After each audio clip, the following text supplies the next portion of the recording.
Let me tell you the difference between Facebook and everybody else. We don't crash ever. If the servers are down for even a day, our entire reputation is irreversibly destroyed. Facebook, WhatsApp, and Instagram simultaneously faced a global outage late on September 4th, lasting several hours. Here are 7 things you need to know about the outage. Facebook and its WhatsApp and Instagram apps went dark at around noon Eastern Time in what website monitoring group Down Detector said was the largest such failure it had ever seen. Around 5:45 p.m. Eastern Time, some Facebook users began to regain partial access to the 3 apps. The outage lasted for nearly 6 hours. The impact of the outage was huge. More than 3.5 billion people around the world use Facebook, Instagram, Messenger, and WhatsApp to communicate with friends and family, share political messages, as well as for their businesses and advertising. The outage brought a halt to all businesses functioning on these platforms.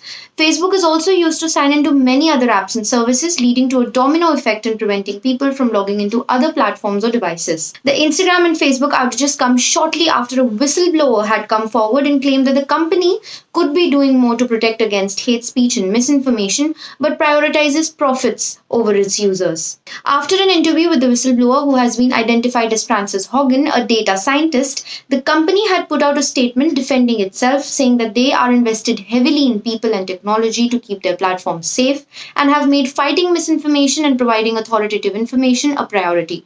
At the time of the outage, Facebook was already under heavy scrutiny after Frances revealed that Facebook knew of many harms that its services were causing, including that Instagram made teenage girls feel worse about themselves.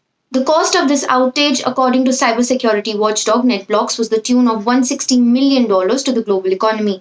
Facebook's share price tumbled, and data suggests that Mark Zuckerberg, founder and CEO of Facebook, lost as much as $7 billion, and Facebook saw $40 billion on market capitalization wiped out. Not only people around the world, but also Facebook employees faced problems due to the outage as it affected internal systems and tools that employees use. Employees said they had trouble making calls from work-issued cell phones and receiving emails from people outside the company.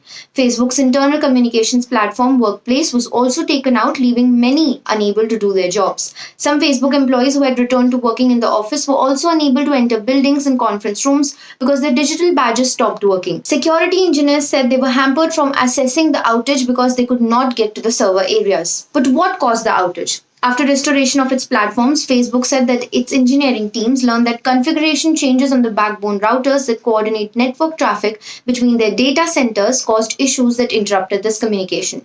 This disruption to network traffic had a cascading effect on the way their data centers communicate, bringing services to a halt. Many theories have surfaced online claiming a data breach of Facebook users during the outage. However, Facebook said it has no evidence that any user data was compromised during the disruption.